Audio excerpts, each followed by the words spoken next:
Hello friends. तो आज हम बात करेंगे फिजिकल डिवीज़न ऑफ इंडिया के बारे में। ठीक है, कि इंडिया को on the basis of physical features कितने भागों में डिवाइड किया जा सकता है। ठीक है गाइस, आपसे रिक्वेस्ट है कि आपने अभी तक चैनल को सब्सक्राइब नहीं किया हो तो सब्सक्राइब ज़रूर करिए। सब्सक्राइब के साथ लाइक और शेयर भी करिए ताकि हमारा मनोबल बढ़े। तो आज हम इस वीडियो में देखेंगे कुछ इंटरेस्टिंग फैक्ट्स और उसका एक्सप्लेनेशन भी।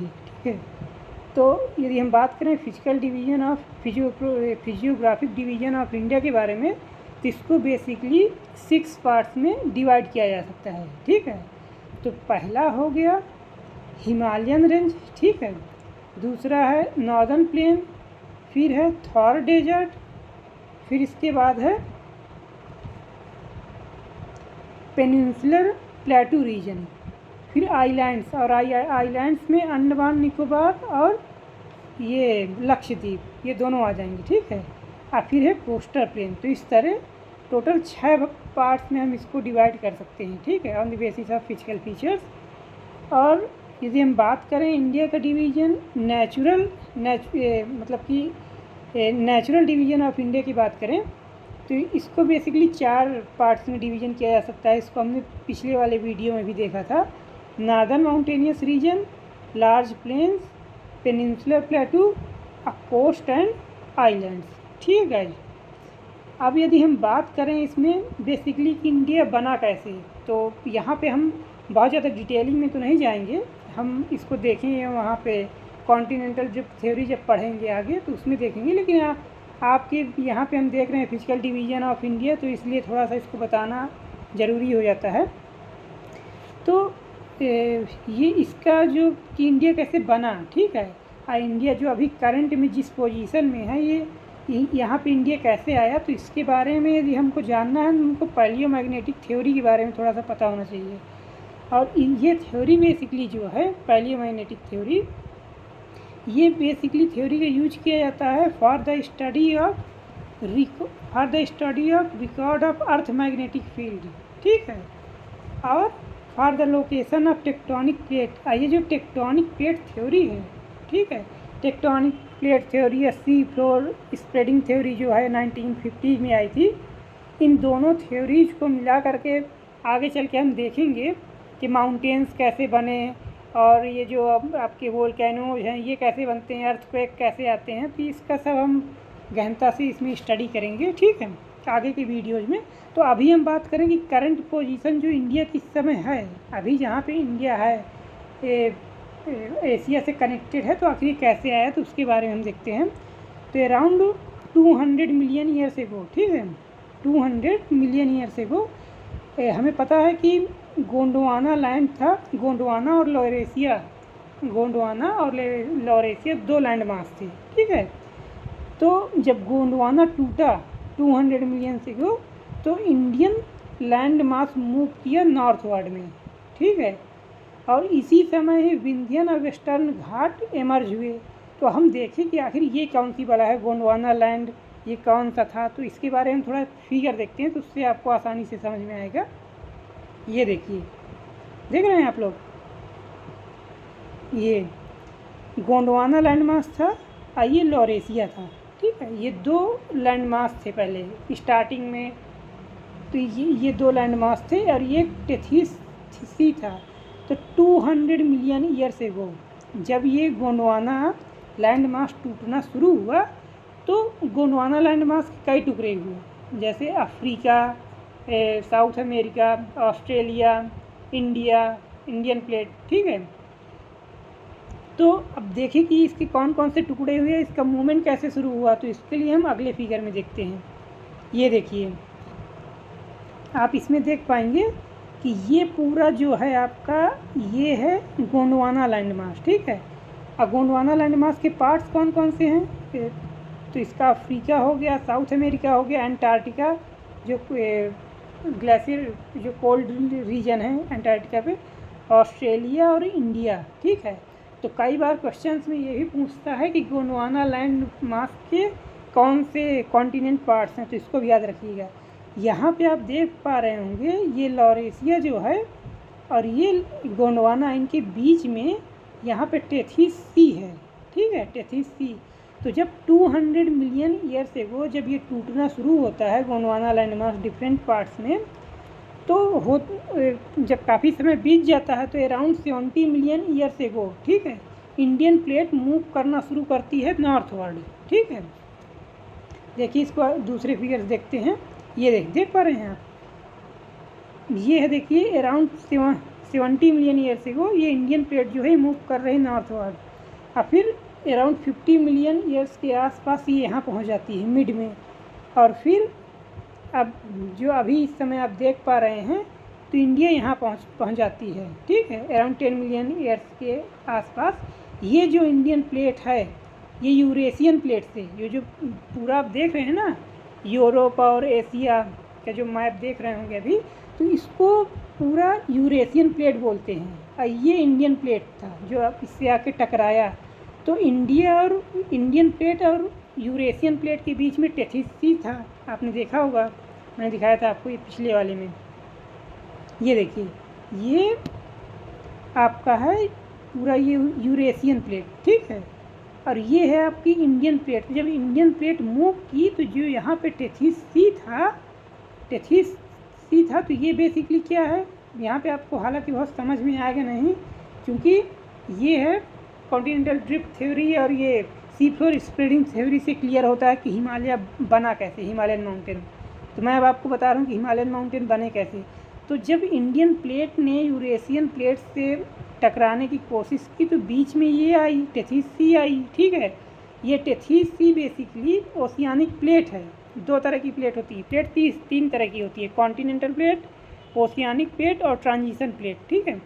तो ये है आपकी टेथिस सी अर्थात इंडियन अर्थात जो आपकी ओशियानिक प्लेट थी, जब इससे कोलिजन हुआ तो होता क्या है कि जो ओशियानिक प्लेट रहती है वो बेसिकली भारी होती है comparison to continental plate. Continental plate कौन सी है, इंडियन प्लेट है।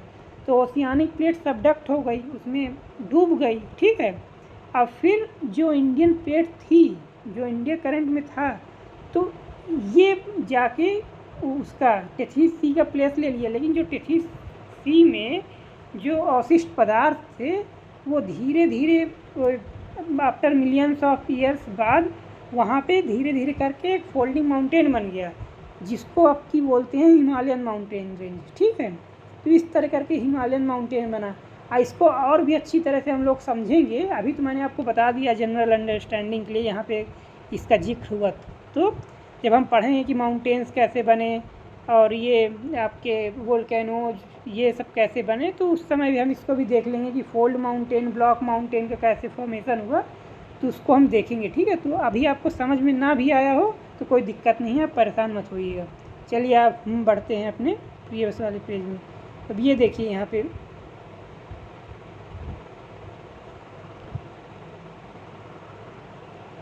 ये देखिए, हाँ, तो अब है ऑर्टेशियन वेल। ये बेसिकली जो वेल हैं ये तराई रीजन में पाए जाते हैं इंडिया के, ठीक है, शिवालिक रेंज के नीचे तराई रीजन में पाए जाते हैं। और ये होते क्या हैं ऑर्टेशियन वेल, ये बेसिकली इनको किसी पंप की आवश्यकता नहीं होती है, ठीक है, to bring the water on the surface. ये पूछ लेता है कि ऑर्टेशियन वेल क्या है, तो ये बेसिकली ये तराई रीजन में पाए जाते हैं, इनको पंप की आवश्यकता नहीं होती है, ठीक है। फिर इसके बाद यदि हम हिमालयन माउंटेन रेंज का इम्पोर्टेंस समझने की कोशिश करें तो आप जान लीजिए कि यदि हिमालयन माउंटेन रेंज नहीं होते, ठीक है, नहीं होते, तो जो कोल्ड वेव्स जो साइबेरिया से आती हैं, ठीक है, वो कोल्ड वेव्स इंडियन सब कॉन्टिनेंट में आ जाती हैं। देखिए कैसे, ये इसमें देखिए आप, ये है आपका इंडियन प्लेट, ठीक है, और यहाँ से जो साइबेरियन रीजन है जो रसिया से होते हुए इंडियन सब कॉन्टिनेंट में आता, तो वो बेसिकली कोल्ड वेव्स होती हैं। तो इससे क्या होता है, इससे चिल्ड इफेक्ट पैदा करता है, ठीक है, कोल्ड बहुत ज़्यादा इंडिया में होता है, तो इंडिया में रहने की कंडीशन जो होती है बहुत अनुकूल नहीं हो पाती हर समय। मतलब जैसे अभी आप देख रहे हो ना कि यूरोप में या नॉर्थ अमेरिका में कई बार वहाँ पे कोल्ड की वजह से बहुत ज़्यादा दिक्कतें होती हैं, पानी वगैरह वो हो जाता है, जम जाता है, लोगों को बहुत सारी दिक्कतें आती हैं, तो ऐसा इंडिया में भी होता है, ठीक है। तो हिमालय माउंटेन से हमको बहुत सारे बेनिफिट्स हैं। जैसे देखिए कि पहला तो ये कि क्या बोलते हैं कि कोल्ड वेव्स साइबेरिया से इंडियन कॉन्टिनेंट में आता है। दूसरा जो इंडो गंगाटिक प्लेन है जिसमें एल्यूवियल सॉइल पाई जाती है, जो हमारे बहुत ज़्यादा फर्टाइल है, उपजाऊ है ना। इंडिया कृषि प्रधान देश है तो क्यों हो पाया है, एल्यूवियल सॉइल है, वहाँ पे उपजाऊ मिट्टी है, रिवर्स हैं। और रिवर्स कहाँ से आई, रिवर्स आई आपकी ग्लेशियर से, हिमालय से आई ना, गंगा हो गई, यमुना हो गई, घाघरा हो गई, ये रिवर्स आई। तो यदि हिमालय ना होता तो ग्लेशियर्स भी ना होते, ग्लेशियर्स नहीं होते तो रिवर्स का फॉर्मेशन नहीं होता, तो पेरेनियल रिवर्स जो 12मासी नदी बहती है वो ना होती। यदि वो ना होती तो कृषि ना होती, तो समस्याएं हो जाती हैं। सब देख रहे हैं ना, ये सब एक दूसरे से इंटरकनेक्टेड है, ठीक है गाइस। अब मानसून का पैटर्न भी डिस्टर्ब हो जाता, क्यों? क्योंकि आपको पता होना चाहिए, मुझे लगता है पता भी होगा कि साउथ वेस्ट मानसून से ही इंडिया में ज़्यादातर बारिश होती है ना। ये साउथ वेस्ट मानसून से इंडिया में बारिश होती है, तो इसका रीज़न है कि जब वेस्टर्ली विंड चलती है, ठीक है, तो हिमालय है, जो हिमालय माउंटेन है, वेस्टर्ली विंड्स को रोक करके जो मानसूनल विंड्स है उनको रोकता है। जब उनको रोकता है तो यहाँ पे इंडिया में बारिश होती है, ठीक है। यदि हिमालय नहीं होते तो मानसूनल विंड्स निकल जाती इंडियन सब कॉन्टिनेंट से होते हुए सेंट्रल एशिया में पहुँच जाती, वहाँ से चाइना से होते हुए, ठीक है। तो इससे फ़ायदा है, मानसून आता है, बारिश होती है, ठीक है। फिर इसके बाद यदि हम देखें, जो मेघालयन प्लेटू है आपका नॉर्थ ईस्ट में, मेघालयन प्लेटू और कार्बी एंगलोंग, ये दोनों ही एक्सटेंशन है पेनिनसुलर प्लेटू का, ठीक है, जिसको डेक्कन प्लेटू भी कहते हैं। अब क्यों है इसका पार्ट, मतलब कैसे? तो ये माना जाता है, इट वाज बिलीव्ड दैट कि ड्यू टू फोर्स एक्सर्टेड, मतलब due to north eastern movement of Indian plate, ठीक है, due to north eastern movement of Indian plate एक फोर्स मतलब कि लगाया गया during the formation of Himalayan origin, ठीक है। तो इस समय एक बहुत बड़ा फॉल्ट या खाई पैदा हो गई बिटवीन राजमहल हिल्स और मेघालयन प्लेटू, ठीक है। ये राजमहल हिल्स कहाँ है, ये झारखंड में है, याद रखिएगा। तो जब ये राजमहल हिल्स और मेघालयन प्लेटू के बीच में एक फॉल्ट डेवलप हो गया, खाई डेवलप हो गई, तो ये अलग हो गया, डिवाइड हो गया, ठीक है।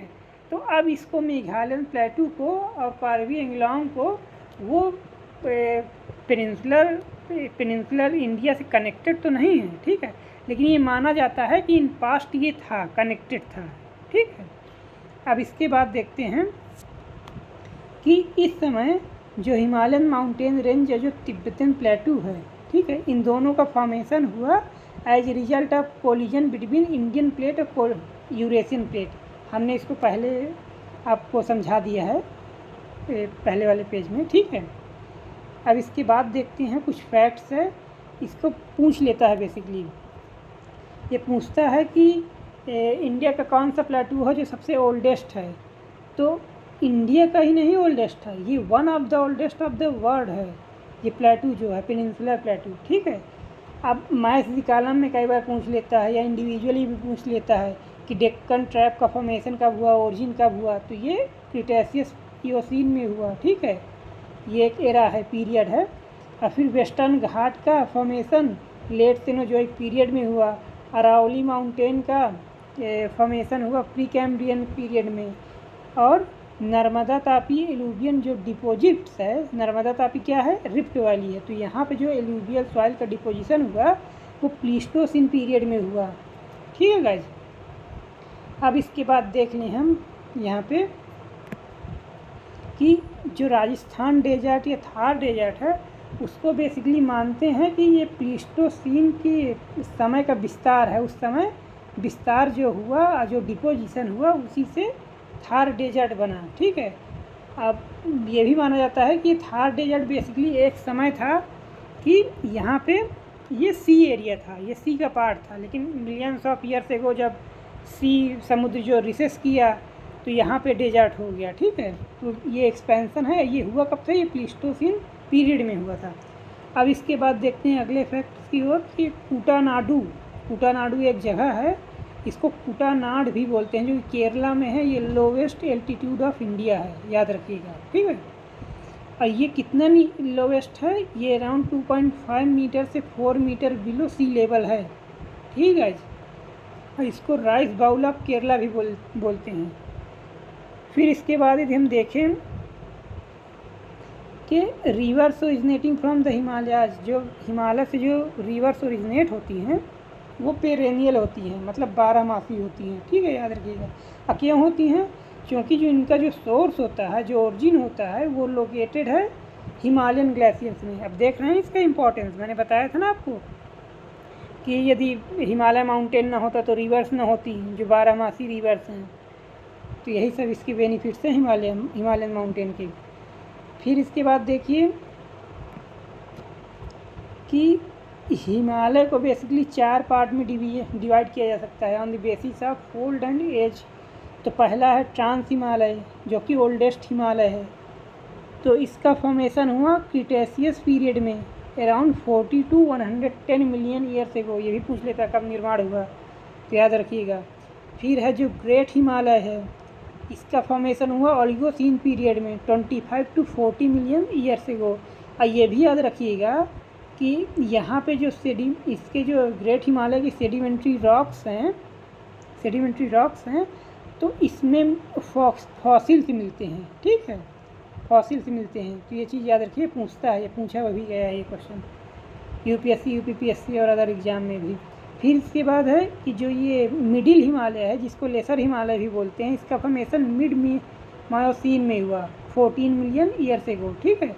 और इसमें मैरीन लिविंग फॉसिल्स मिलते हैं। मैरीन लिविंग मतलब कि अब आप मैरीन लिविंग फॉसिल्स का मतलब आप समझ रहे होंगे। मैंने बताया था ना कि इंडियन प्लेट यूरेशियन प्लेट से कोलिजन हुआ तो टेथिस सी डूब गई, सबडक्ट हो गई, फिर इंडियन प्लेट उसके ऊपर आ गई। तो उसी के जो मैरीन डिपॉजिट से, जो वहाँ पे उस समय मैरीन रहे होंगे, जो समुद्री जीव जंतु, तो उसके अवशेष मिलते हैं लेसर हिमालय में, ठीक है, फोल्डेड माउंटेन में। इसमें इसीलिए देखिए वहाँ पे ये बताना ज़रूरी हो गया था, तो मैंने बताया। फिर इसके बाद देखिए शिवालिक हिल्स। तो शिवालिक हिल्स का निर्माण हुआ था आपका प्लायोसीन एरा में, जो कि 5 से 1.7 मिलियन ईयर्स एगो इसका निर्माण हुआ था। यहाँ रिमेन्स ऑफ ह्यूमन सिविलाइजेशन के अवशेष पाए जाते हैं। फिर इसके बाद है हिमाद्री रेंज बेसिकली ये न्यू फोल्ड माउंटेन का उदाहरण है, इसे नॉर्दर्न हिमालयाज भी कहते हैं। ये यंगेस्ट माउंटेन रेंज है। और सबसे ओल्डेस्ट कौन सा है, अरावली माउंटेन रेंज है, ठीक है गाइस। फिर इसके बाद है कि करेवा लैंडफॉर्म बेसिकली क्या है, ये है लैंडफॉर्म जो कि पाया जाता है आपका कश्मीर हिमालय में, ठीक है। ये फेमस है स्पेशल टाइप ऑफ सैफरन के लिए, केसर के लिए, जिसका नाम है जैफरन, ठीक है। तो गाइस ये आज के कुछ इंपॉर्टेंट फैक्ट्स और उसका एक्सप्लेनेशन था। आपसे रिक्वेस्ट है कि यदि आपने यहाँ तक देखा हो तो प्लीज़ इसको लाइक, शेयर, सब्सक्राइब करना ना भूलें। और भी इंटरेस्टिंग वीडियो इसके बाद आएंगे तो आपको इसकी जानकारी होगी। तो इसलिए आपसे रिक्वेस्ट है कि इसको आप बेल आइकन भी दबाइए ताकि आपको पता भी चले। धन्यवाद।